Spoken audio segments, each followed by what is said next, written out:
Projeto Memória, AFS Intercultura Brasil, 60 anos. Depoimento de Luci Paixão Linhares. Entrevistado por Mariana Pontim e Júlia Pereira. Rio de Janeiro, 30 de novembro de 2015. Entrevista número AFS HV 16. Realização Museu da Pessoa, Brasil. Boa tarde, Cizinha.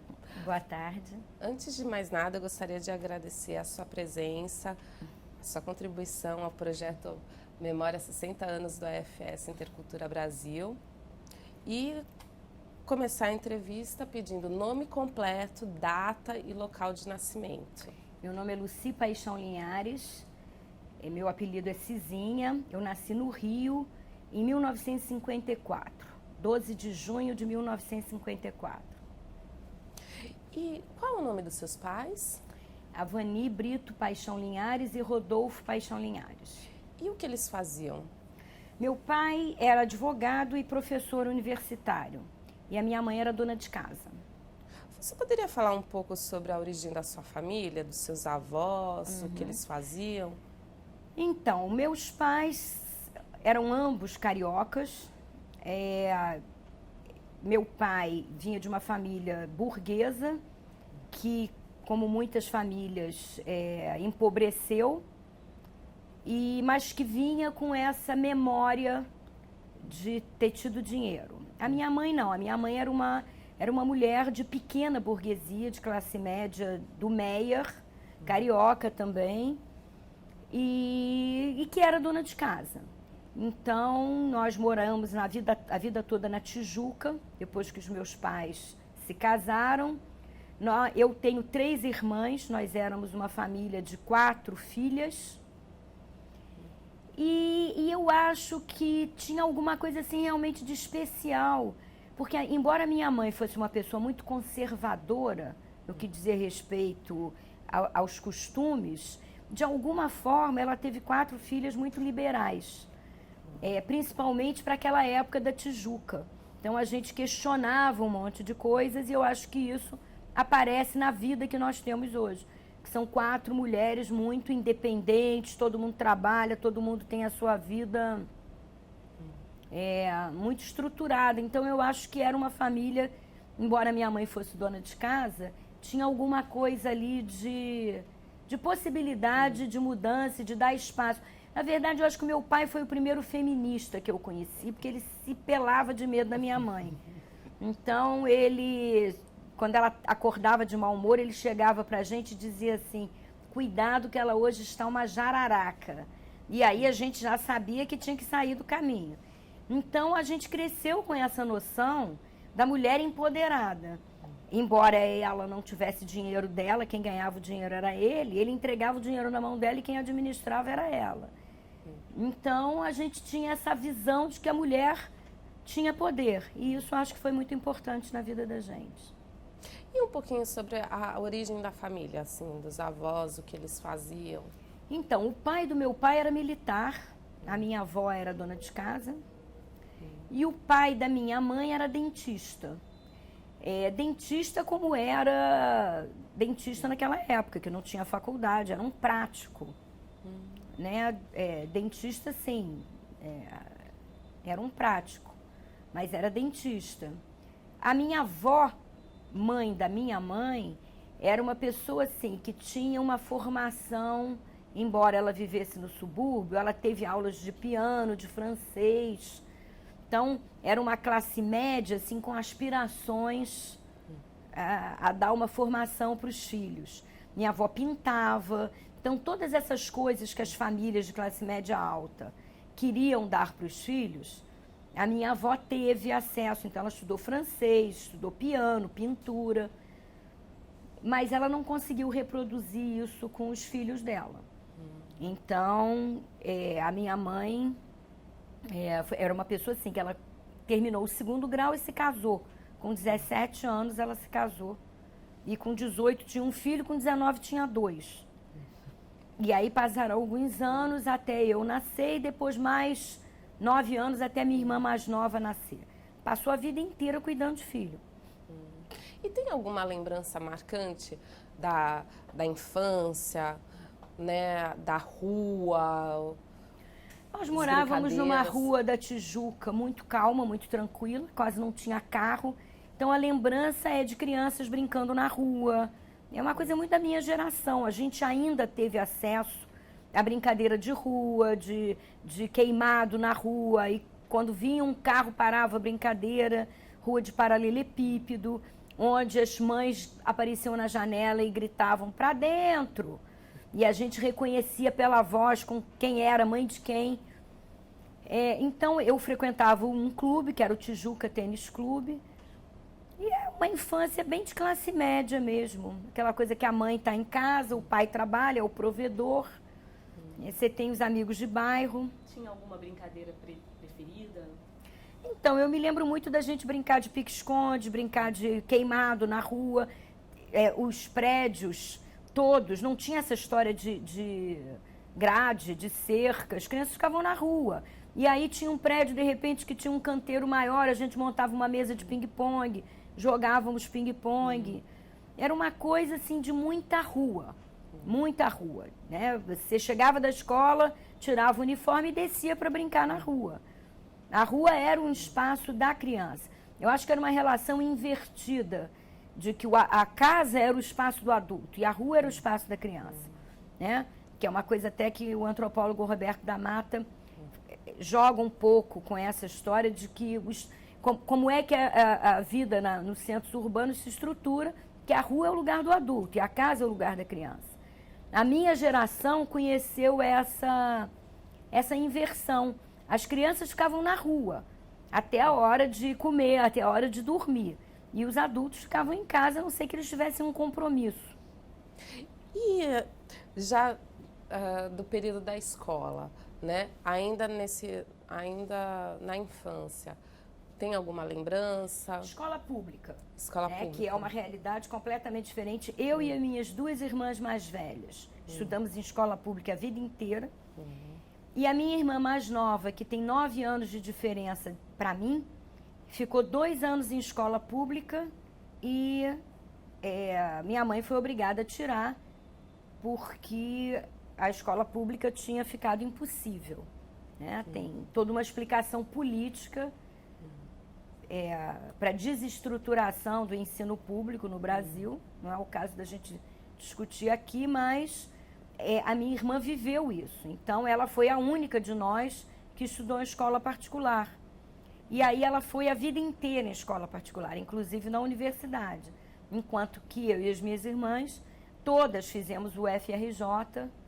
Então, em momento nenhum, eu fiz mestrado na UFRJ, faculdade, fiz o mestrado no Museu Nacional, no programa de pós-graduação em Antropologia Social, e nunca na minha vida paguei para estudar. Então, eu acho que isso é uma coisa de uma geração que acabou. 9 anos depois de mim, já não existia mais. Eu fiz normal, fiz Instituto de Educação, já peguei o Instituto no descenso. As minhas irmãs, que eram 4 e 5 anos mais velhas do que eu, pegaram o auge do Instituto de Educação. Era assim, toda menina de classe média tinha vontade de entrar, tinha uma prova dificílima, era um mini vestibular, porque era muito difícil entrar no Instituto de Educação. Na escola normal de excelência. E quando eu entrei no Instituto de Educação, 5 anos depois, as meninas de classe média, a profissão já estava sendo tão desvalorizada que as meninas de classe média abriam outros horizontes. Então, já tinha o clássico e o científico, e as moças já começavam a olhar possibilidades de fazerem outras coisas. E eu, por exemplo, fiz Instituto de Educação, me formei e nunca dei aula. Nunca dei aula, já numa diferença para as minhas irmãs, que aos 18 anos foram trabalhar como professoras e faziam faculdade e davam aula. Quando chegou, eu fui pelo AFS para os Estados Unidos, quando eu voltei eu comecei a dar aula de inglês. E aí nunca precisei dar aula em escola primária. Então, eu fiz faculdade dando aula de inglês. Não, e antes da gente começar no UFS, né, já falando, Isso. como que ele aparece na sua vida? Ah, essa é uma questão legal. Então, o AFS aparece na minha vida quando eu tinha 14 anos, porque meu namorado de adolescente, Ricardo Pereira, que trabalhou aqui depois no AFS muitos anos, se candidatou ao AFS. Então, eu tinha 14 anos, o Ricardo tinha 17 e se candidatou ao AFS, e no ano seguinte, eu já com 15 anos, o Ricardo viajou para os Estados Unidos pelo AFS.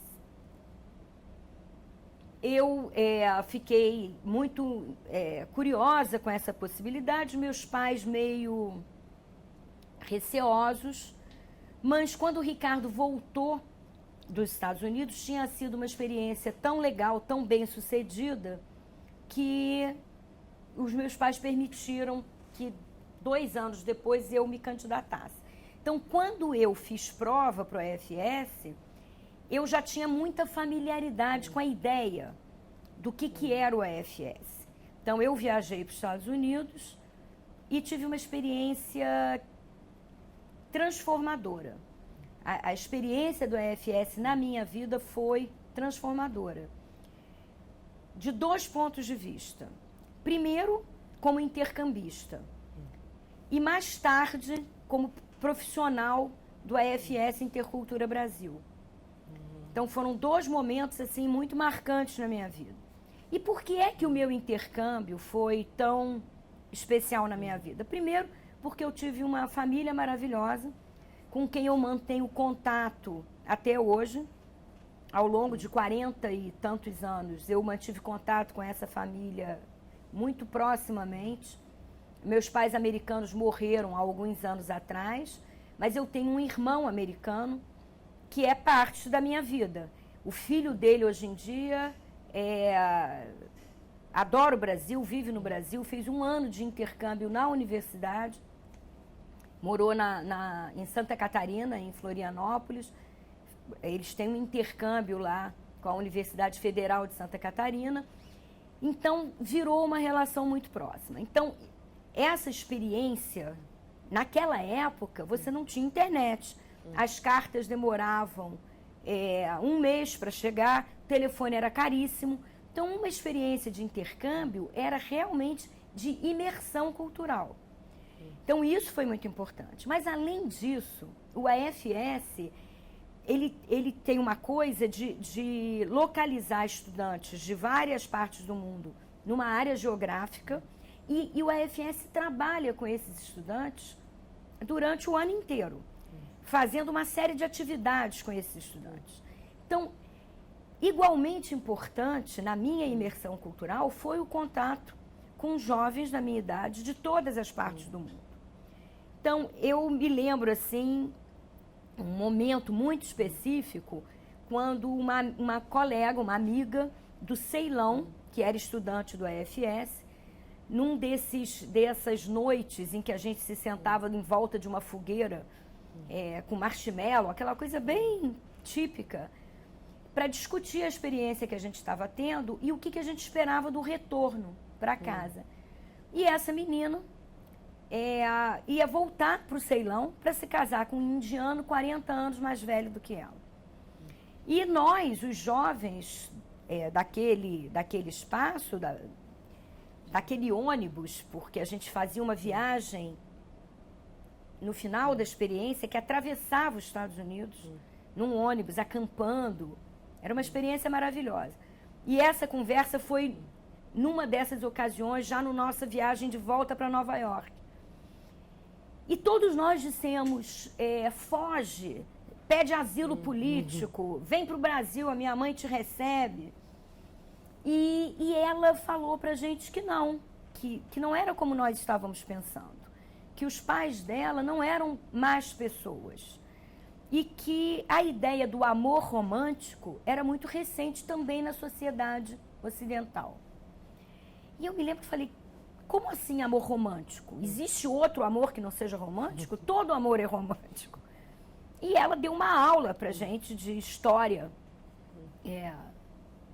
da civilização, dizendo que não, que na verdade o amor é um cultivo e que diferentes culturas cultivavam esse sentimento em momentos diferentes do casamento. Que nós, na civilização ocidental, cultivávamos o amor antes do casamento, que era como uma fogueira antes do casamento que se apagava durante o casamento. Enquanto que no caso deles, o amor era cultivado, começava frio, sem fogueira, e que você acendia essa fogueira durante o casamento. E eu me lembro que eu fiquei fascinadíssima, e comecei a procurar livros que me falassem das diferenças culturais. E quando eu voltei ao Brasil, eu fui procurar qual era a profissão que se relacionava com isso e decidi ser antropóloga. Então, a história do EFS na minha vida é essa história que me define como pessoa. Eu acho que a pessoa que eu sou é definida pela minha experiência do AFS. A minha opção de ser antropóloga, de olhar para o outro, que é culturalmente distinto de mim, longe de rejeitar esse outro diferente, eu fui em busca desse outro diferente. Então, eu fiz antropologia, eu fiz ciências sociais, depois eu fiz um mestrado em antropologia e fui trabalhar com índio. Que era o outro mais radicalmente diferente que eu pude encontrar. Mas antes da gente começar já essa época da universidade e tal, ainda vamos conversar um pouco mais sobre o intercâmbio, né? Qual programa que você foi, quanto tempo ficou lá e por que a escolha dos Estados Unidos? Na época que eu fui, não existia ainda na verdade, eu fui no primeiro ano do programa global. Eu viajei em 1972. Primeiro ou segundo, talvez não tenha sido o primeiro, mas era o início do programa global. Então, todo mundo do mundo inteiro viajava para os Estados Unidos. E eles mandavam para o mundo inteiro. Quando eu viajei, estava começando esse programa global que você podia ir para outros lugares. Mas, na verdade, nem me passou pela cabeça, me parecia muito natural. Chamava-se American Field Service. Então, me parecia muito natural viajar para os Estados Unidos. Como eu te falei, o intercâmbio foi um sonho, né? O que você pode imaginar de perfeito. Eu fui morar em Los Angeles, num bairro chamado Pacific Palisades. A escola é Pacific Palisades, o bairro é Palisades. E era um bairro maravilhoso. Então eu tive uma sorte, porque além da família ser maravilhosa, era uma família que tinha posses, o que me permitiu viajar pelos Estados Unidos inteiro, esquiar em Aspen, no Natal. Então eu tinha milhares de amigos. A minha irmã mais velha estudava em Berkeley, era plena guerra do Vietnã, com Los Angeles e a Califórnia pegando fogo. A minha irmã, nessa época, a minha irmã brasileira, estava exilada no Chile. E a minha mãe americana era uma pessoa super liberal. E o nosso endereço na Califórnia passou a ser um endereço onde os exilados brasileiros no Chile mandavam cartas para os Estados Unidos, porque se mandassem direto para o Brasil, eram interceptadas pela repressão. Então, eles mandavam as cartas. A minha irmã começou com os amigos próximos e acabou virando público. Então, as cartas chegavam no meu endereço na Califórnia, dos exilados brasileiros, e a minha mãe americana comprava caixas de envelope e selo e me ajudava a botar as cartas dentro de envelopes. Eles mandavam envelopes do conhecido que não estava sendo monitorado, e a gente botava as cartas dentro dos envelopes e de lá a gente mandava para o Brasil. Então era esse momento, 1972. O Brasil, sob uma ditadura militar, a minha irmã mais velha exilada, e eu participando das demonstrações contra a guerra do Vietnã. Então a minha irmã em Berkeley me recebia, eu fui para lá várias vezes. O meu irmão americano, esse que hoje em dia é muito próximo de mim, morava no Colorado.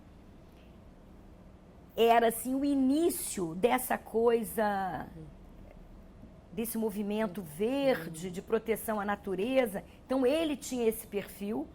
Quando ele se formou, ele foi morar no Maine, porque era o mais longe da civilização que ele podia ter. Então eu fui exposta a uma série de coisas que ainda não se falava no Brasil, né? Eu fui exposta ao movimento ecológico, ao movimento verde.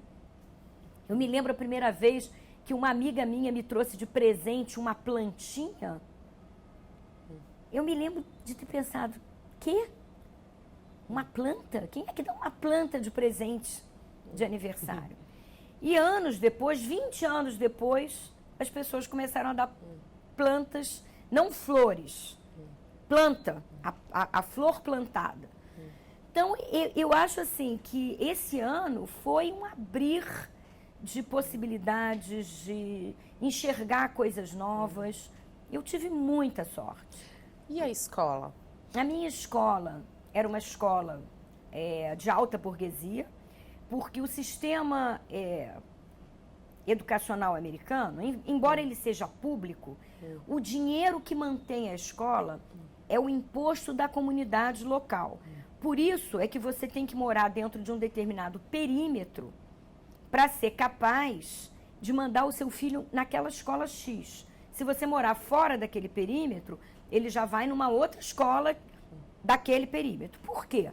Porque são os impostos da comunidade que mantêm a escola. Como Palisades é um bairro muito rico até hoje, a escola era uma escola de elite.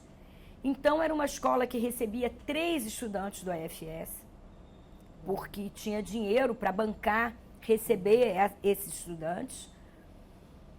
E era uma escola que não tinha miscigenação. Mas, em 70, começou a política de busing em Los Angeles. Toda escola tinha que cumprir uma cota racial. Então, a minha escola trazia negros, jovens negros, do outro lado da cidade, de ônibus, para a escola. Então, era um momento efervescente, era um momento de panteras negras nos Estados Unidos. Eu sempre gostei muito de política, eu tinha uma irmã que era militante política no Brasil, e me envolvi muitíssimo. Nós éramos 3 estudantes na escola. Eu, um alemão e um francês. O francês era bretão, então não se apresentava como francês, dizia que ele era bretão e que a comunidade dele era dominada pelo Estado Nacional francês. O alemão era contra a OTAN. Então nós íamos fazer palestra e as nossas palestras começaram a virar um sucesso, porque eu falava contra a ditadura militar e como que os Estados Unidos tinham ajudado aos golpes militares na América Latina. Ficava todo mundo boquiaberto. Eu tinha 17 anos falando aquelas coisas, entendeu?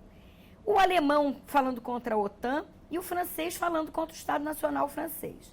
Então, começou a ser um burburinho essa história e a gente tinha uma lista de pedidos de palestra que o comitê do AFS na escola tinha que escolher, porque senão a gente não frequentava a classe, porque tinha pedido para a gente falar em tudo quanto é lugar.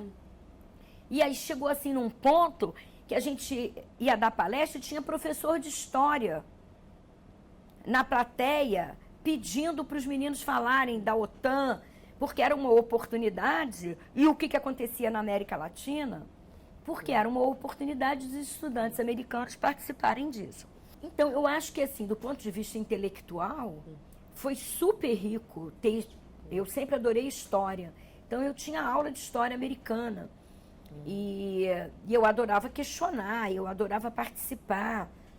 E eu me lembro, assim, de fazer indagações para o meu pai americano, que era uma pessoa muito interessante, sobre, por exemplo, uma vez eu cheguei para ele, e essa informação até hoje na minha vida é importante, e disse para ele, olha, vocês dizem que os Estados Unidos é o país das oportunidades, que as oportunidades são iguais para todos. Mas eu tenho ido fazer palestra em escola pública, pichada, quebrada, arrebentada. Naquela época já tinha escola em Los Angeles com detector de metal, por causa da violência. E ele disse para mim, o que é igual é a lei que estabelece que X% do meu salário vai para a educação da minha comunidade. Se eu trabalhei em 3 empregos para ter acesso a uma vizinhança melhor, é porque eu me esforcei mais do que o outro, que mora numa vizinhança pobre.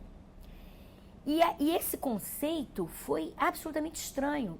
E por que eu digo que isso é importante até hoje? Porque quando eu fui ler Weber na faculdade, a ética protestante e o espírito do capitalismo, eu entendi que na ética protestante, essa é a lógica.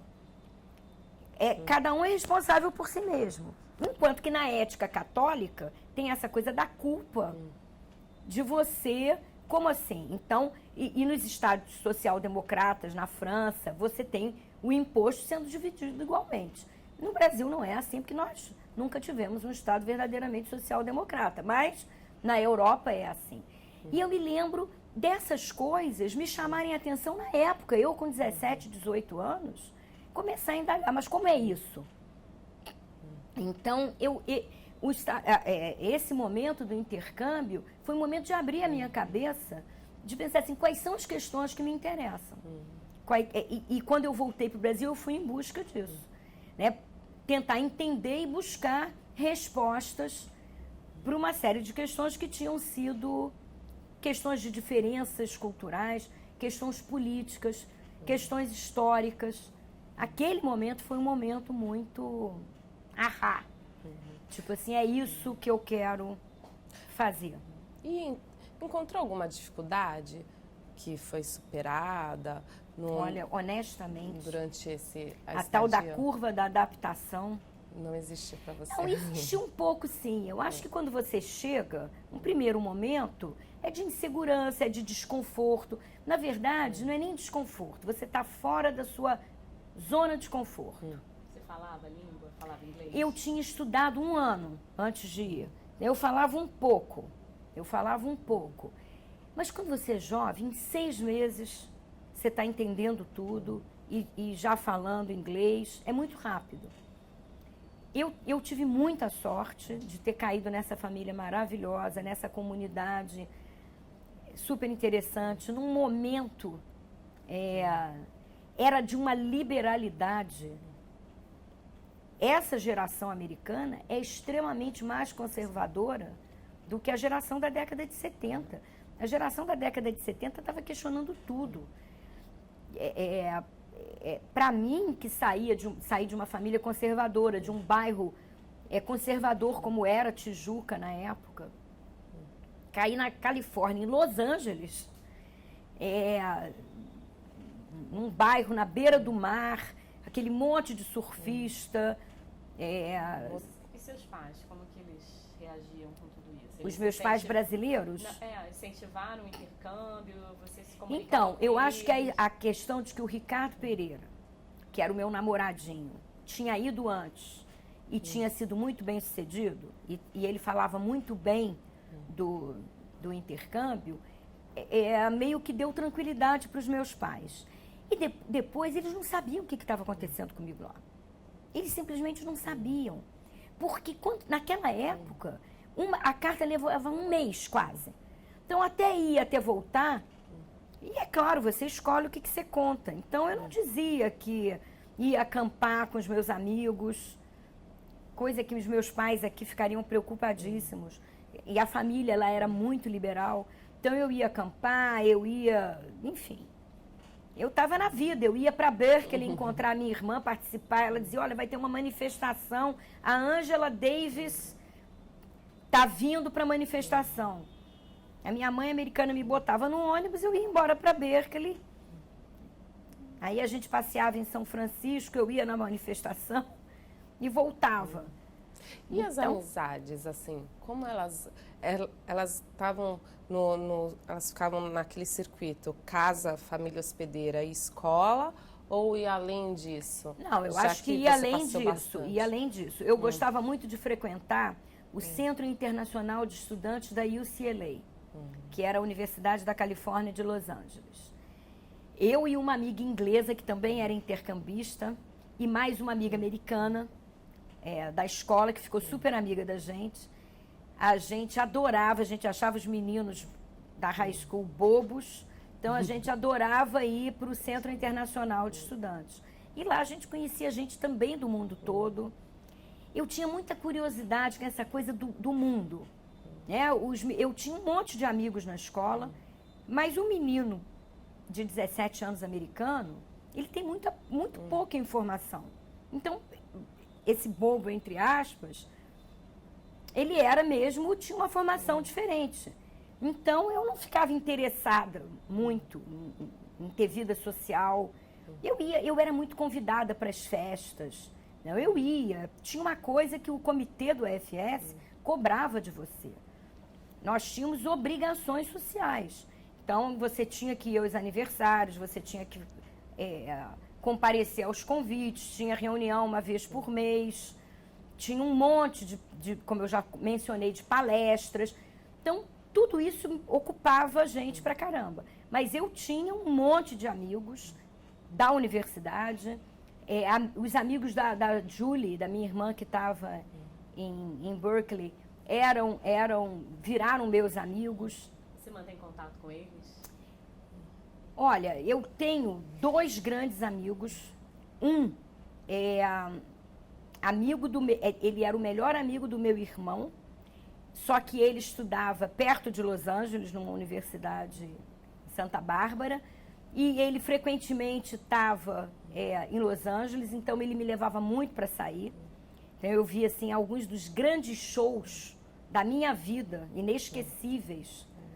Eu vi com Brian Krantz, ele hoje em dia é advogado do Partido Democrata, é um cara muito legal, e a gente mantém contato, é amigo. E essa menina americana que eu mencionei, que foi a minha melhor amiga, veio para o Brasil e morou com a minha família 1 ano. Assim que eu voltei para o Brasil, não foi intercâmbio, mas ela veio porque ela era minha amiga e morou no Brasil 1 ano. E isso também foi fundamental na vida dela. Ela, hoje em dia, trabalha com educação e é especialista em diversidade. E como que foi o retorno para essa Tijuca tradicional e conservadora? Aí foi duro. Aí eu tive o choque da adaptação que está descrito nos livros. Foi muito duro. Eu acho que não foi mais duro porque eu voltei com o mesmo namorado, que foi meu primeiro marido, foi a pessoa com quem eu me casei, que também trabalhou aqui no EFS muitos anos e que tinha passado pela mesma experiência. Então ele entendia muito bem o que era essa volta. E aí a gente junto conseguiu lidar com isso. Agora, gente, eram outros tempos, vocês não podem imaginar. Eu me casei na igreja com 20 anos, com o meu único namorado a vida inteira. E me separei 3 anos depois. Porque, na verdade, é uma coisa de você virar adulto. A gente casou adolescente ainda e viramos adultos juntos. E aí a gente queria coisas diferentes da vida. Mas essa volta foi intermediada pela presença desse meu namorado, que tinha vivido a mesma experiência que eu. E o Instituto de Educação? Tinha hábito de enviar alunos para intercâmbio? Não. Você encontrou alguma resistência quando voltou, por exemplo, dentro do colégio? Não, eu voltei dos Estados Unidos com diploma de high school, que é o que eu uso, eu fiz a tradução juramentada e foi o que eu usei a vida toda. Mas a minha mãe me obrigou a voltar para o Instituto, fazer mais 6 meses para ter o diploma. Diploma esse que eu nunca fui buscar. Nunca fui buscar. É engraçado, mas o Instituto de Educação não teve nenhuma importância na minha vida. Nenhuma.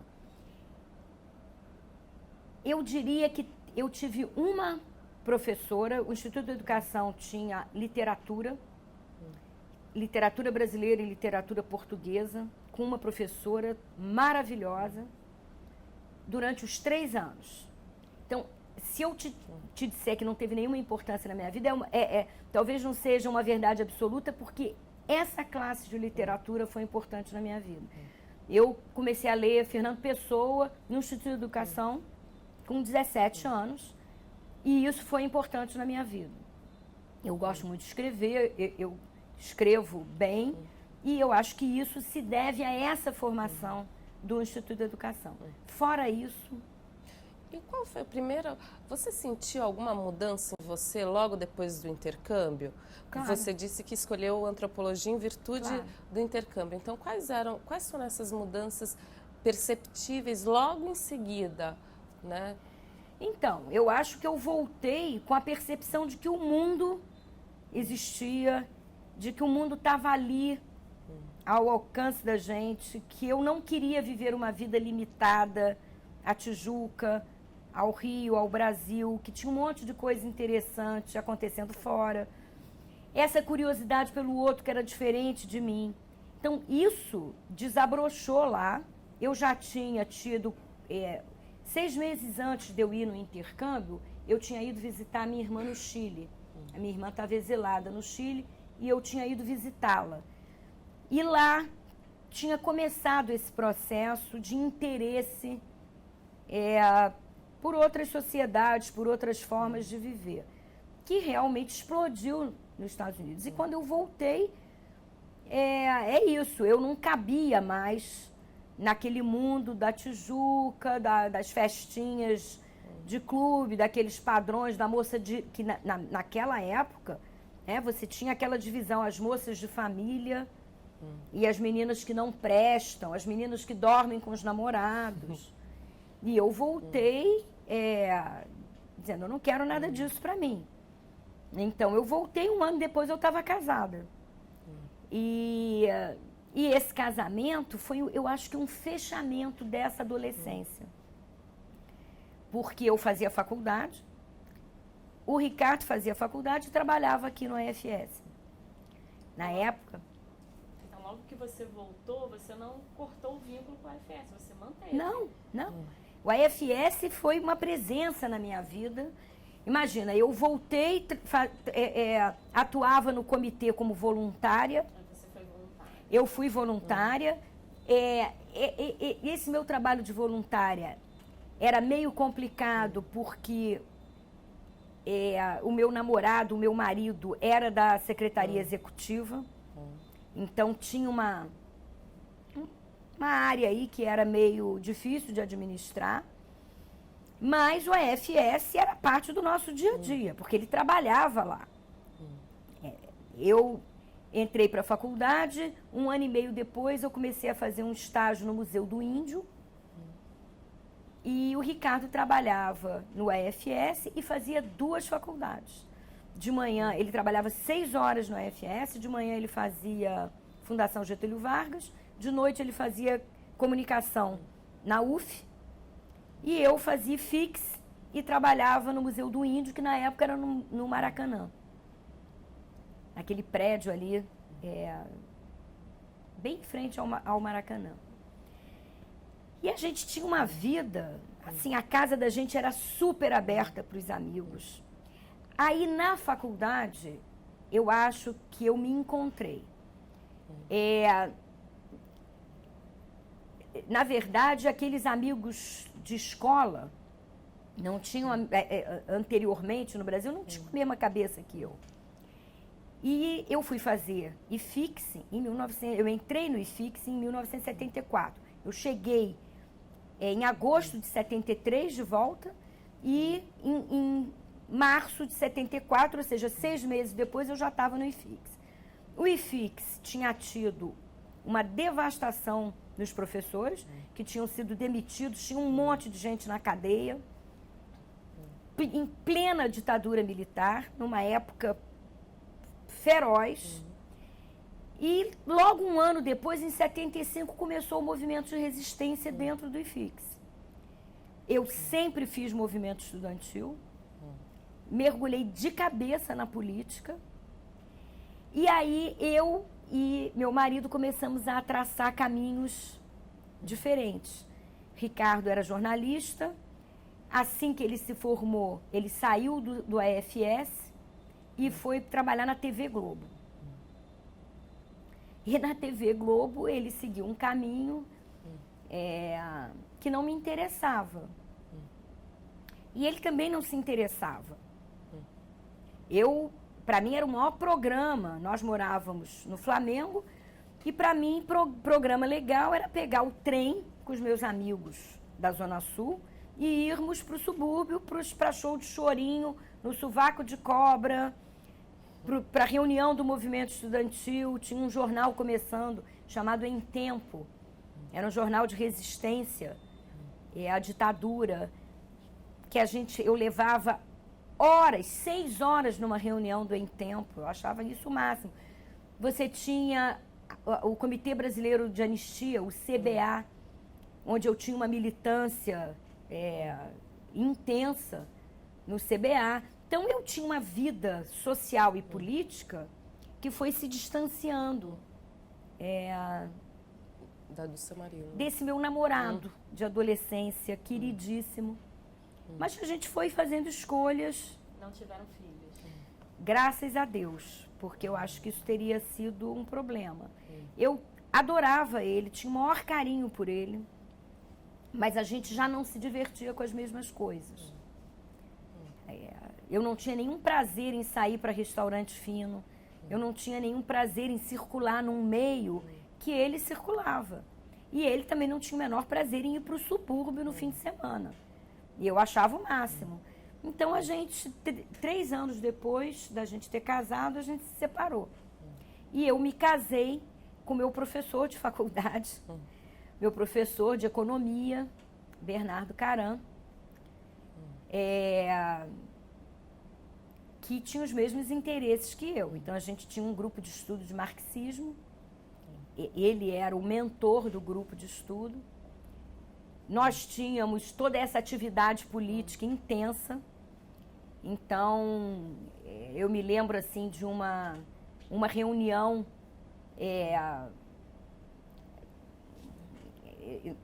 Daqui a 2 minutos eu me lembro o nome. Que nós fomos todos para São Paulo, todo mundo do movimento estudantil, e que os helicópteros sobrevoavam a PUC de São Paulo, o lugar onde estava tendo a reunião.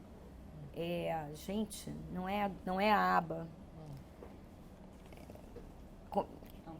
Daqui a pouco a gente retoma, vocês cortam e daqui a pouco a gente retoma quando eu me lembrar do nome. Mas enfim, então eu tinha uma vivência com o Bernardo, a gente tinha um monte de amigos em comum. E aí, obviamente, houve uma aproximação e eu me casei de novo e estou casada até hoje com o Bernardo. Mas e aí, e o AFS? Você continuou com um vínculo como voluntária? Não, então, eu acho que não. O AFS, nesse momento, tem um corte. Quando eu opto pela atividade política de resistência à ditadura, tem um corte com a AFS. E eu só fui retomar esse contato com a AFS muitos anos depois. Como?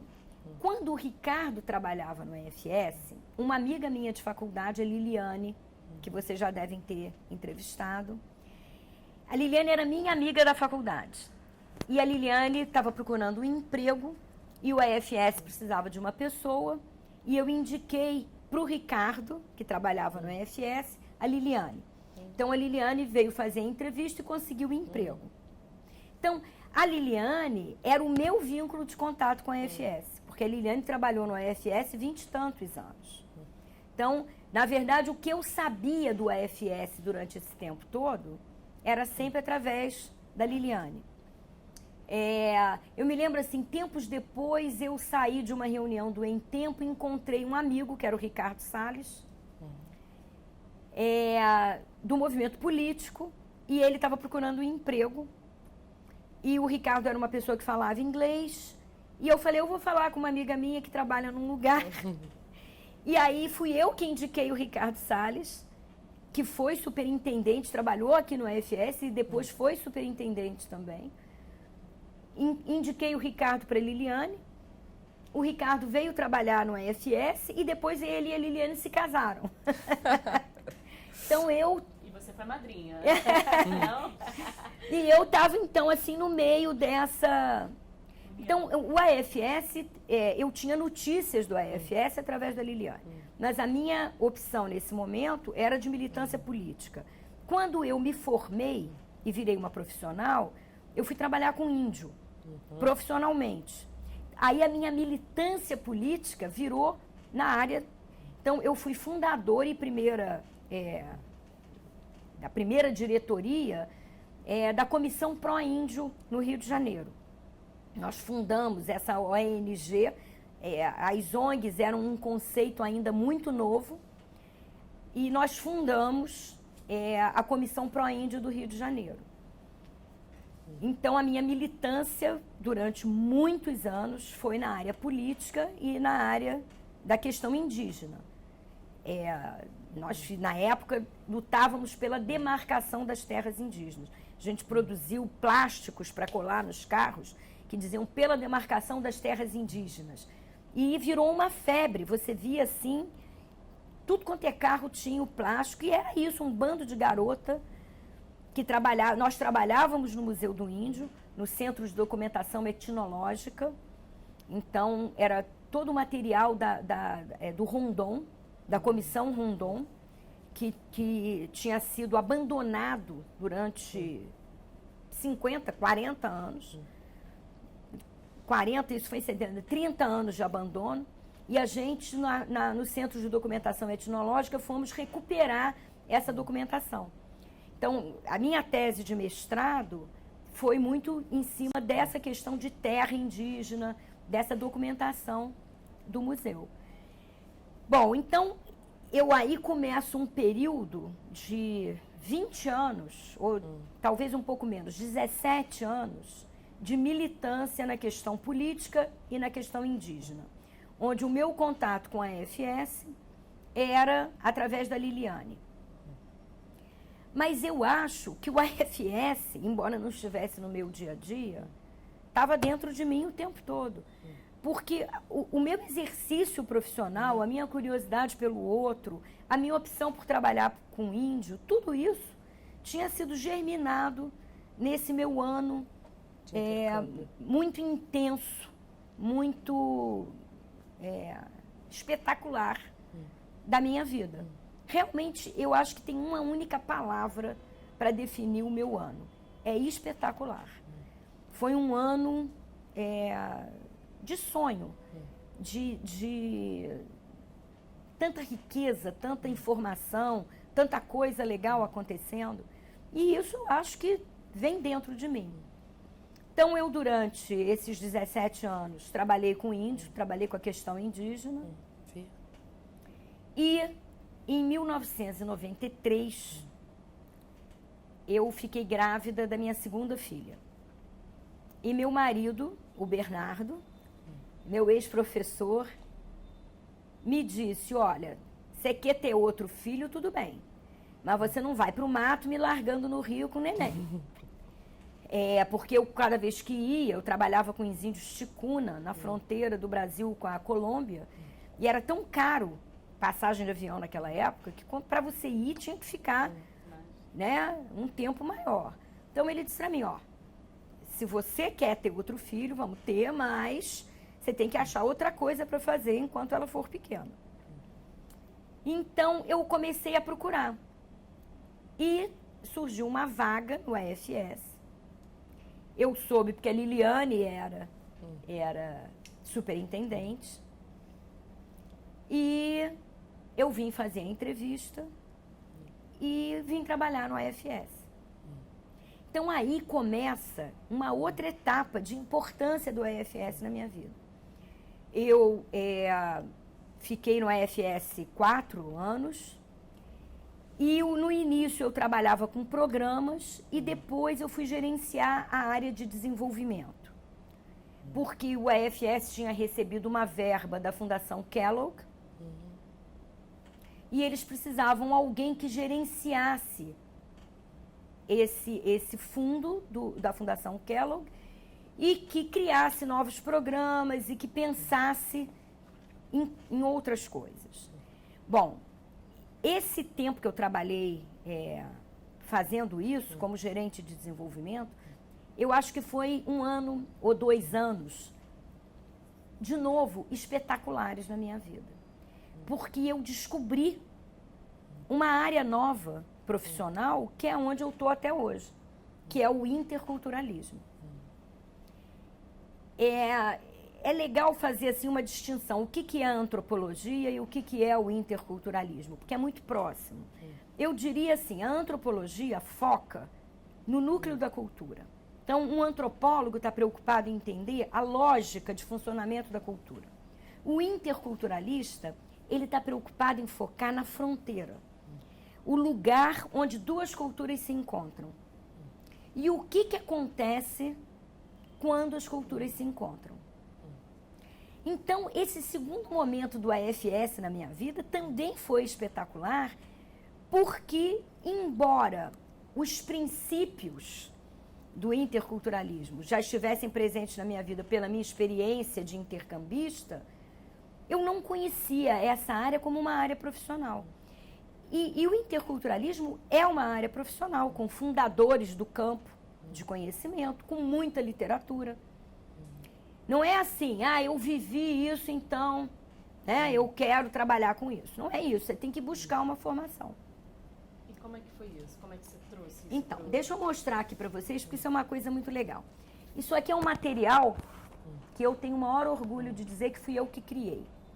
Nós criamos, com o dinheiro da Fundação Kellogg, o Centro Intercultura da Cidadania, Centro Intercultura para a Cidadania, e a gente tinha 3 projetos super interessantes com dinheiro do Centro Intercultura. Um deles eram as atividades do Centro Intercultura.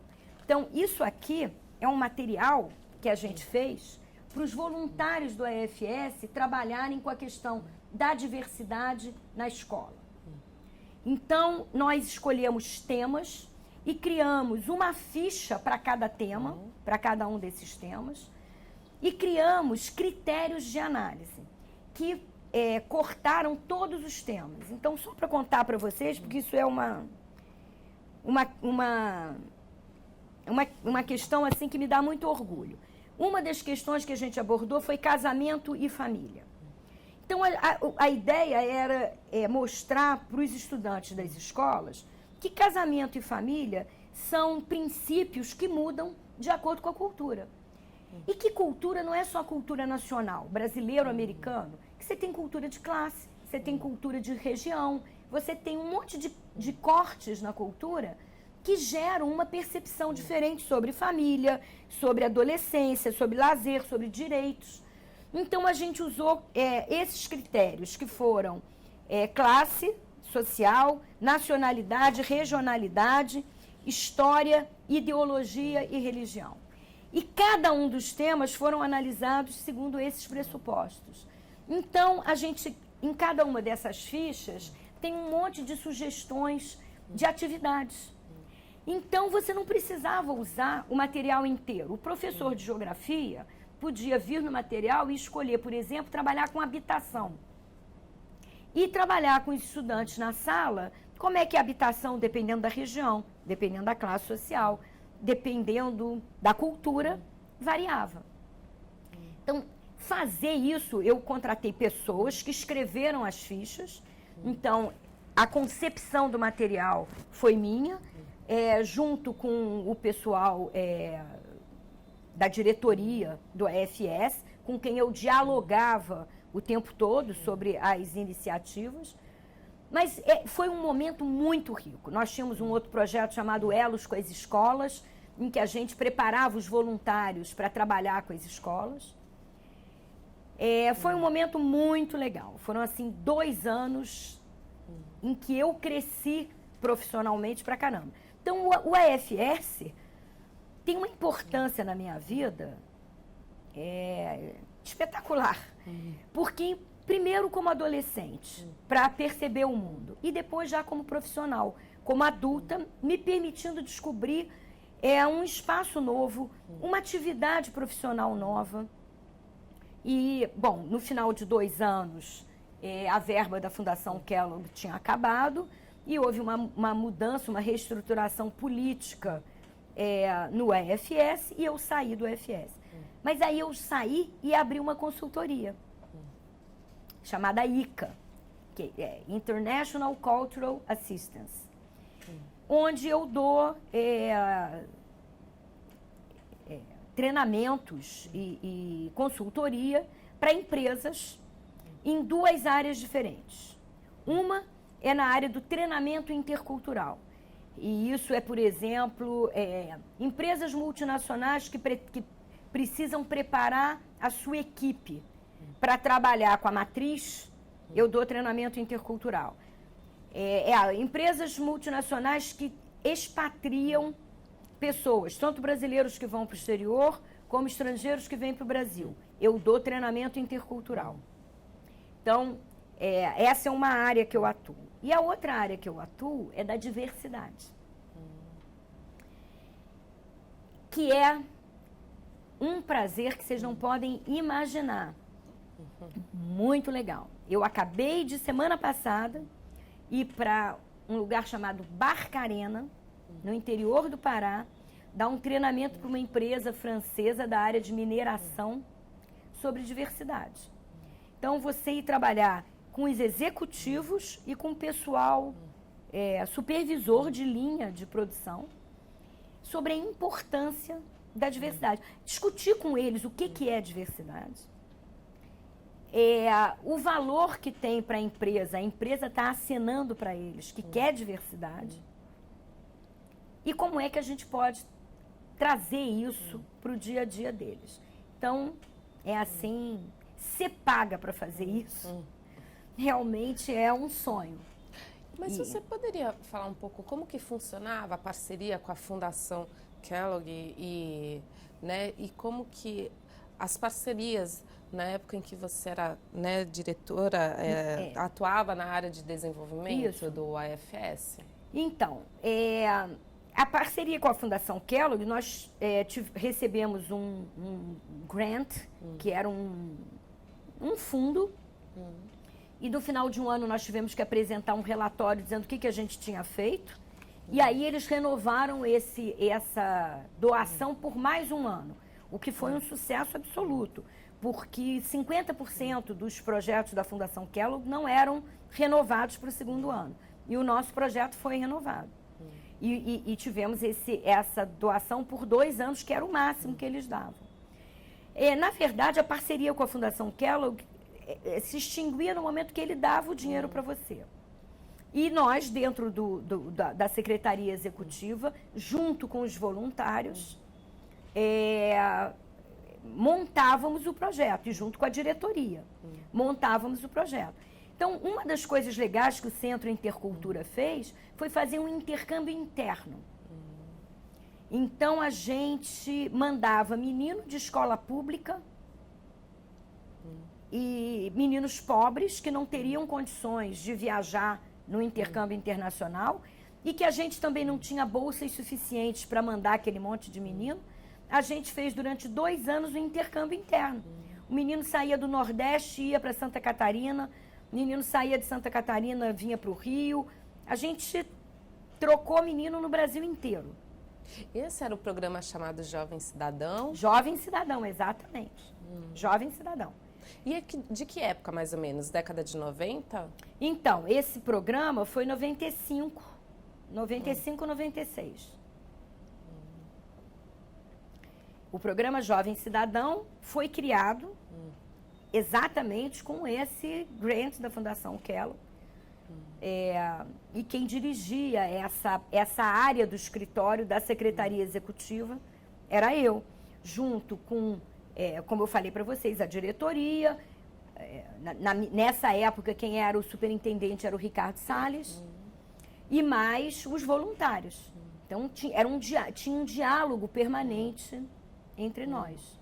E o sistema era tá dentro, se encaixava com o programa de Bolsa Zero para fazer esse intercâmbio, por exemplo, Salvador Assis, né, que eu acho que é um dos pioneiros. Não, são duas coisas diferentes. Bolsa Zero é uma bolsa do programa tradicional, em que a gente conseguia doações de empresas, de indivíduos, e a própria Secretaria Executiva colocava dinheiro também. Durante uma época, isso era financiado pelo AFS Internacional, mas depois que houve a separação entre os AFS nacionais e o internacional, os próprios países tinham que bancar as suas bolsas zero. Então, a Bolsa Zero era uma outra coisa. Esse programa de intercâmbio interno era financiado pela Fundação Kellogg. Eram coisas diferentes. E você sabe explicar por que houve essa separação entre o AFS Brasil, né, e o AFS Internacional? Olha, eu acho que foi uma questão financeira, né? O AFS Internacional não conseguia mais bancar as atividades do AFS no mundo inteiro. Então, foi uma questão realmente de sobrevivência. Eles deram um prazo para que os AFS nacionais fossem capazes de se bancar sozinhos, né? A Liliane poderia te falar os pormenores dessa, porque ela era superintendente quando houve esse corte. Mas os motivos foram financeiros, né? Os motivos eram financeiros, porque era isso, o AFS Internacional já não conseguia mais bancar os AFS nacionais no mundo todo. Agora, a senhora foi a criadora e idealizadora desse programa Jovem Cidadão? Não, eu acho que é muito forte dizer que eu fui a idealizadora. Eu era a gerente do projeto. Sim. Né? Eu era a gerente do projeto. Eu acho que o nome ali era gerente. Não era nem diretora, porque a gente não tinha esse cargo de diretora. Eu era a gerente desse projeto. Então, era um diálogo permanente. Né? Você tinha os voluntários da diretoria, né? Do board, como a gente chamava, e você tinha o escritório, que a gente debatia isso na Secretaria Executiva o tempo todo, e a gente tinha o diálogo com os voluntários, dizendo para a gente o que eles queriam. Né? Então, por exemplo, eu como gerente, criei esse material para o Elos com as escolas. Os outros programas eram um diálogo permanente nosso, com o board, com os voluntários, com todo mundo. Posso retomar a questão desse material? Claro. Ele era distribuído nas escolas? Então, como que era esse processo de contato? Nós fizemos 2.000 cópias desse material. E é uma pena que esse material realmente tenha se perdido, porque ele é graficamente super bonito, super legal. E, para vocês terem uma ideia, a Secretaria Executiva não tinha nenhuma cópia do material. Eu tinha 3 cópias, que eu abraçava, assim, tinha maior ciúmes das minhas 3 cópias, mas quando eu soube que a Secretaria Executiva não tinha nenhuma, eu dei uma das minhas 3 cópias para a Secretaria Executiva. Nós distribuímos esse material para os comitês, e a ideia era que os comitês fizessem um trabalho com as escolas, que eles levassem o material e que a etapa seguinte seria os voluntários serem treinados em como usar o material, para poder treinar os professores em como usar o material. Só que o projeto acabou. Eu fui demitida, eu saí do AFS e esse projeto acabou ficando... E o AFS tem essa questão de que os voluntários se renovam. Essa é uma realidade. E muitas vezes a memória se perde. Porque é isso. Imaginem vocês que se eu não tivesse trazido esse material para a Secretaria Executiva, não tinha mais nenhum registro de que eu tinha esse material.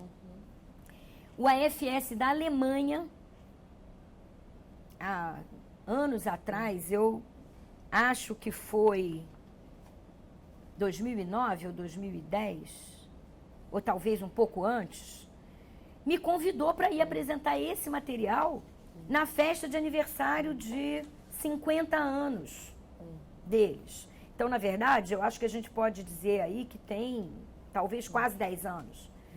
Eles tinham conhecimento desse material. E esse material não constava na Secretaria Executiva. Porque eu acho que, na medida que se renovam os funcionários da Secretaria Executiva e se renovam os voluntários e se renova a diretoria, você vai perdendo história. Então... E atualmente, qual é a sua relação com a AFS? Eu acho que é uma relação muito próxima, porque o AFS é um dos players, vamos dizer assim, é um dos atores no campo intercultural. O campo intercultural, internacionalmente, é estruturado com alguns atores importantes e o AFS é uma referência. Né? Porque o AFS foi a primeira organização de intercâmbio estudantil que não era comercial. Vocês conhecem a história do AFS. Não tinha intuito comercial e se preocupava com o aprendizado intercultural. Tanto que agora o AFS se define como uma organização da área educacional. Então, eu vivo esbarrando nas pessoas do AFS, nas conferências internacionais que eu participo. Né? Para você ter uma ideia, existe uma sociedade de interculturalistas. A minha profissionalização na área veio por aí. Que quando eu trabalhava na Secretaria Executiva, eu descobri a CIETAR. Fale um pouco sobre ela, que ela é membro associada, não é? Exatamente. Disso. Então, a CIETAR é uma sociedade de interculturalistas. Né? Depois, se você quiser, eu te dou um nome por escrito. É Society for Intercultural and Educational Research and Training. Tá? Depois eu te dou por escrito. Certo. Bom, a CIETAR era uma sociedade que reunia interculturalistas no mundo inteiro. Eu soube disso através do AFS. Então, eu me associei e, assim que eu saí do AFS e abri a minha consultoria, eu comecei a frequentar as reuniões da CIETAR. Muito rápido eu descobri que, como empresária, eu era péssima, eu detesto vender, eu sou uma antropóloga, eu não sou uma empresária. Então, a minha consultoria, o meu primeiro cliente foi a Disney, depois eu conto para vocês, mas eu não consegui ter outros clientes. Então, a CIETAR foi fundamental na minha vida porque foi indo às reuniões e apresentando material sobre o Brasil. Cada vez que tinha uma conferência, eu apresentava. Então, eu fui fazendo o meu nome. E, alguns anos mais tarde, eu fundei a CIETAR no Brasil e eu fui a primeira presidente da CIETAR no Brasil. A CIETAR agora está na sua terceira gestão. A CIETAR no Brasil está na sua terceira gestão. A primeira presidente fui eu, a segunda foi a Inês Menezes, a terceira a Mariana Barros, que é a presidente atual. E, bom, enfim, então, o AFS, uma das voluntárias do AFS, a Fernanda de Curitiba, é voluntária da CIETAR. E a gente vive dialogando, a gente vive conversando. Mas como se relaciona, então, a CIETAR com a AFS? Tem voluntários das duas ONGs? Claro, ONGs? porque a CIETAR é uma sociedade de profissionais. Então, como que se relaciona? As pessoas que trabalham no AFS com o AFS, que são profissionais da área intercultural, e aí você tem que fazer uma diferença do voluntário. O voluntário, ele tem uma atividade ali no comitê que diz respeito ali ao dia a dia, ele até sabe dar um treinamento para o cara que chega, ele tem algumas metodologias da área que chegam ao conhecimento dos voluntários, mas o voluntário não é um profissional da área intercultural. Ele vai fazer faculdade de engenharia, vai fazer outras coisas e geralmente quando ele se forma, ele vai em frente com a vida dele, né? Na minha época aqui na Secretaria Executiva, os voluntários adultos que nós tínhamos eram voluntários que tinham recebido estudantes nas suas casas ou eram mães de intercambistas. Eram os adultos que a gente tinha e o resto era a garotada que tinha chegado e que antes de se profissionalizar davam alguns anos de trabalho voluntário para o EFS. Então, eu diria assim, a Cietá é uma sociedade de profissionais. Você tem que ser profissional da área intercultural para se associar. Né? E como você tem no AFS muitos profissionais da área intercultural trabalhando no AFS, eles acabam se associando à Cietá. Então, o diálogo passa por aí. A Fernanda, que é voluntária do Comitê Curitiba, ela está se profissionalizando como interculturalista. Por isso ela veio buscar a Cietá. Porque ela quer ser uma profissional da área. E na Cietá vocês fazem apresentações, a gente tem discutem temas, perfeito. Ela é anual. Então, nós temos uma conferência anual, onde as pessoas apresentam trabalhos, e nós temos uma série de atividades durante o ano todo. Então, por exemplo, semana que vem tem uma atividade, dia 19, daqui a 2 semanas. Nós temos uma atividade sobre as perspectivas do mercado intercultural de uma interculturalista americana que está visitando o Brasil, veio para fazer um trabalho. E aí, o que ela faz? Ela entra em contato com a Cietá do Brasil e diz, olha, eu tenho possibilidade de oferecer voluntariamente um seminário com o assunto que eu venho trabalhando e eu gostaria de, em troca, ouvir dos interculturalistas brasileiros sobre o mercado no Brasil. Então, ela vai fazer uma palestra falando sobre o mercado internacional e gostaria de ouvir da gente o que acontece com o mercado brasileiro. E essa formação leva quanto tempo? Essa profissionalização? Olha, eu acho que isso é muito, muito individual, muito variável. Né? Eu conheço gente que trabalha como interculturalista. Eu já vinha da área, porque eu sou antropóloga. E trabalhei a vida inteira, 40... Gente, eu me formei em 1977. Então vai fazer 40 anos, daqui a 2 anos. Eu me formei em 1977, então é muito tempo, é muito tempo. Vai fazer 40 ou vai fazer 30? 40. Não, eu tô com 60, vai fazer 40. 40. Caraca. Enfim, então, eu vinha de um mestrado em antropologia. Então, eu fui buscar a formação, por exemplo, nas conferências da Cietá, fazendo cursos. Então, volta e meia, você tem um curso sendo oferecido, quando eu acho interessante, eu vou. Ou aqui no Brasil, antes da conferência, a gente já teve, por exemplo, o Milton Bennett, que trabalha com uma teoria importante, oferecendo curso. Então, eu fui fazer esse curso, por exemplo. Agora, tem gente, o campo intercultural, tem gente, por exemplo, que vem da área de língua. Era professor de inglês. E aí percebe que a língua vai muito além daquele conhecimento específico, que você precisa entender a cultura. Então, vai atrás de um curso. Na área intercultural, você tem um monte de cursos, mestrados. No Brasil, você não tem nenhuma graduação nem mestrado em interculturalismo. O mais próximo que você consegue chegar é na antropologia. Mas e mercado de trabalho no Brasil? Pois é. Esse cenário? O mercado de trabalho do interculturalismo é um mercado duro. Eu conheço pouca gente que vive do interculturalismo. Eu sou uma delas.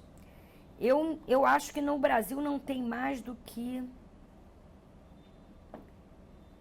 sei lá, 5, 6 profissionais que vivem do interculturalismo. Realmente, Não são muitos. Eu, particularmente, como eu não gosto de vender, eu não vendo, o meu trabalho vem todo do exterior. Eu tenho... tem gente da Cietá, por exemplo, que tem empresa. Tem aí umas 4 empresas no Brasil que atuam no mercado intercultural. Talvez mais. Estou falando aqui, já pensei aí em umas 6 ou 7. Empresas que vão para o mercado para disputar o mercado. Eu detesto isso. Eu não gosto de vender. Então, o que eu fiz? Eu fiz um nome internacional, indo nas conferências internacionais e apresentando. Então, você tem grandes provedores no mercado intercultural. Grandes provedores. Que disputam as empresas multinacionais lá fora. E eu sou a treinadora deles no Brasil. Então, o trabalho chega para mim por e-mail. Olha, tem um treinamento tal, assim, assim, assim. Eu, na verdade, tenho um cliente. Que foi esse cliente que eu fui no Pará. Essa empresa francesa. Eu cheguei, quer dizer, eu fui contatada por eles, por uma indicação desse tipo. Então, eu não fui atrás deles, eles é que me descobriram. E era um treinamento global que estava sendo dado pela matriz na França, em vários países do mundo, e eu dei esse treinamento no Brasil. Você pode resumir pra gente o que é esse treinamento? Como que fez? Qual treinamento você está falando? Esse especificamente agora. Tá, então, o treinamento em diversidade. As empresas descobriram, quer dizer, então, retomando, o que é um treinamento de diversidade na empresa? As empresas, isso é um conceito, as empresas descobriram que diversidade é uma vantagem competitiva. Não é só uma questão do politicamente correto. Porque há alguns anos atrás, você tinha o politicamente correto atuando. Então, você tinha a questão das cotas nas empresas americanas, que cumpriam cotas na matriz e que chegavam, por exemplo, a empresa no Brasil não tinha um negro trabalhando. Então, eles começavam a pressionar para que a filial brasileira buscasse negros por conta de um compromisso que eles tinham em casa, na matriz. Hoje, o treinamento em diversidade passa por essa concepção de que a diversidade é uma vantagem competitiva. Coloca a empresa que tem a diversidade na frente das outras. Por quê? Porque quando você tem gente com cabeça diferente, com formação diferente, buscando solução, buscando inovação, é muito mais fácil do que quando você tem um monte de gente pensando igual. Então, hoje, as empresas trabalham com essa visão de que a diversidade é uma vantagem competitiva. Então, elas me contratam para montar um treinamento e ir lá falar para eles. E eu falo para gerente e eu falo para gente de chão de fábrica. E é muito legal. É muito interessante. Oi. Não, eu ia só dizer. E você tem também o treinamento intercultural, que foi o que eu disse para vocês. Você tem o pessoal do RH de uma empresa americana que vive em conflito com o RH americano e acha que os caras são grosseiros. Aí a empresa chega e diz para mim, olha, tá tendo ruído, a gente quer um treinamento intercultural para a equipe. E aí eu vou lá falar o que é a comunicação entre culturas diferentes. Na verdade, você tem uma metodologia. Uma metodologia da área. Eu, por exemplo, adoto uma determinada metodologia. Tem a metodologia do Milton Bennett, por exemplo, que é uma outra direção, uma outra linha. E você vai lá e treina as pessoas nas diferenças culturais. É claro que você tem uma variação enorme de pessoa para pessoa, mas você tem grandes tendências, né? Então, aí nesse sentido, né, já vislumbrando essa questão de mercado que foi colocada, né, essa visão de futuro e do próprio mercado que foi colocado por você, né, onde o AFS aparece? Então, como seria o AFS, né, nesses próximos anos com relação a esse segmento? Você que já atuou eu no acho AFS. uma boa pergunta essa. Eu acho que essa sacação de que o EFS não é uma organização de intercâmbio, é uma organização educacional, a gente fala nisso há 20 anos, há 30 anos a gente fala nisso. E parece que agora é uma tendência na organização como um todo. Porque isso é óbvio. Veja só, por que é que alguém vai mandar o filho no intercâmbio do EFS, onde você não escolhe o destino, entendeu? E o preço é o mesmo? Se você pode entrar ali numa porta e dizer assim, eu quero mandar meu filho para morar nos Estados Unidos, na Califórnia. Só quero se for para morar na Califórnia, senão não quero. E os caras mandam você para a Califórnia. Por que é que alguém vai escolher o EFS que diz para você assim, não, o importante aqui é o aprendizado intercultural. Teu filho pode ir para os Estados Unidos ou pode ir para a Tailândia.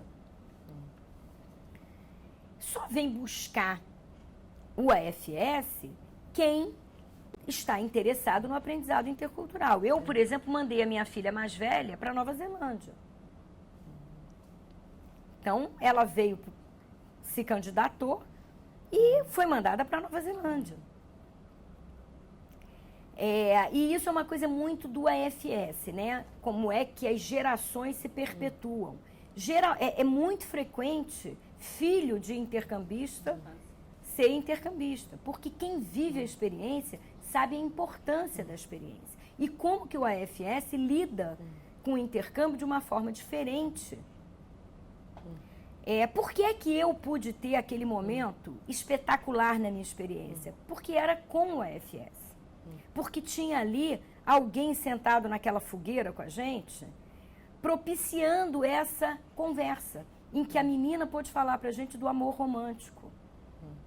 Um outro tipo de intercâmbio não tem isso. Os caras te jogam lá, tomara que seja uma boa família, porque se não for, tem cada história horrorosa de intercambista passando sufoco, porque o cara recebeu, foi pago para receber o intercambista, enquanto que o EFS não tem isso. O EFS é uma organização de base voluntária. Você tem que acreditar no valor da aprendizagem intercultural para você querer que o seu filho viaje pelo EFS.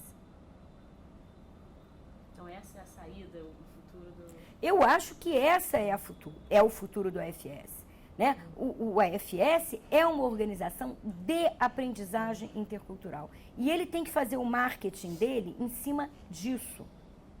Você não vem aqui porque eu quero que meu filho aprenda inglês nos Estados Unidos. Querido, vai lá no outro. Porque a ideia aqui não é essa. A ideia aqui é a aprendizagem intercultural. É outra história. E quais seriam os maiores aprendizados que você teve com a EFS? Tanto, levando em conta, tanto como tua época de intercambista, como de servidora, né, do EFS. Então, eu acho que eu já falei um pouco sobre isso, né? Eu acho que é isso, é você entender o valor, o valor da lógica do outro que é diferente de você, que pensa diferente de você. E entender que existe um sentido naquilo. Ninguém faz as coisas porque acordou com vontade, ou algumas vezes a gente até faz, mas na maior parte das vezes a gente é treinado para agir de um jeito, né? E não de outro. Você começa o treinamento, por exemplo, de uma criança na hora que ela nasce. Quem é mãe sabe disso. Você quer que o bebê espace as mamadas na madrugada. Então você começa a treinar a fome do bebê, para que ele, em vez de mamar de 2 em 2 horas, passe a mamar de 3 em 3, de 4 em 4. Isso é treinamento. E educação é isso. Educação é treinamento. E as culturas têm lógicas próprias. E quando a gente fala de cultura, não é só a cultura nacional, a cultura brasileira, a cultura japonesa. É cultura de classe social, é cultura de região, é cultura de gênero, que agora está na moda. A geração de vocês fala em cultura de gênero o tempo todo. Né? É a cultura de região, de profissão. Cabeça de engenheiro é diferente de cabeça de filósofo. Você tem camadas, né, da cultura. E, na verdade, é isso. Eu acho que quando você é intercambista, você aprende isso de uma forma meio sensível. O outro que é diferente de mim. Então, é um primeiro momento de um contato profundo com uma cultura que é diferente da sua. Cada um faz disso uma coisa diferente. Né? Eu virei profissional, mas nem todo mundo que fez intercâmbio virou profissional da área. As pessoas vivem isso de uma forma muito individual. Eu particularmente, Cizinha, vivi isso de uma forma muito intensa e fui buscar viver isso profissionalmente.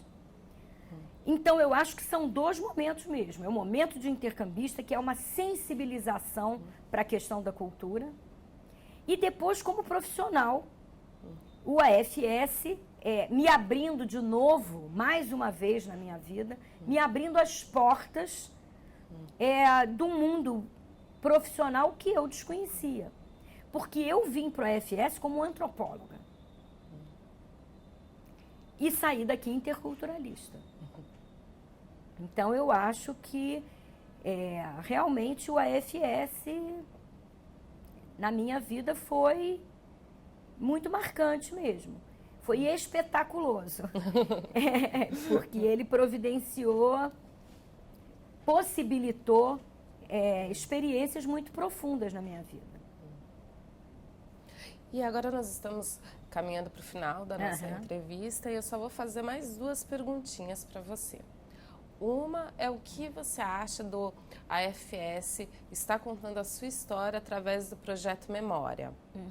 Eu acho fundamental. Eu acabei de falar para vocês que a memória do AFS se perde. É uma pena. Né? É uma pena que, na medida que você tem a renovação dos voluntários, na medida que você tem a renovação do corpo corporativo que trabalha na Secretaria Executiva, que você vai perdendo a memória. Então, eu acho que essa iniciativa é maravilhosa, porque é isso, é você resgatar um pouco.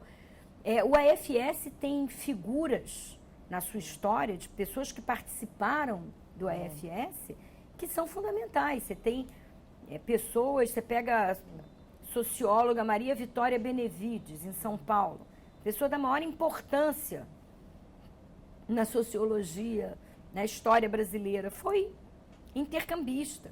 Você tem um monte de gente, de intelectuais importantes que foram intercambistas do AFS.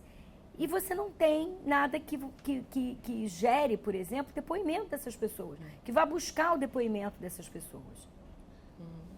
E agora, por fim, o que você achou de ter dado esse depoimento? Como se sentiu? Fiquei super orgulhosa de ter sido convidada para falar. Eu, afinal de contas, estou afastada do dia a dia da Secretaria Executiva. Então, fiquei muito feliz de ter sido convidada, porque eu acho que realmente, como eu disse a vocês, o AFS teve uma interferência na minha vida de adolescente, de profissional, muito grande. Então, eu tenho um carinho pelo AFS enorme, vivo oferecendo, me proponho ao trabalho voluntário, no caso, não com os meninos que chegam, mas eu acho que eu podia estar aí, por exemplo, ajudando a formar os voluntários que trabalham com os meninos, trabalhando aí com o pessoal da Secretaria Executiva, passando um pouco dessa experiência que a gente teve. Por exemplo, eu adoraria poder voltar a trabalhar com esse material, que eu acho lindo. Acho que é um material maravilhoso. Então, infelizmente, nós temos que encerrar essa entrevista. Super obrigada, foi um prazer estar com vocês. A gente que agradece, em nome do Museu da Pessoa e do AFS Intercultura Brasil, a gente agradece a sua contribuição. Muito obrigada também.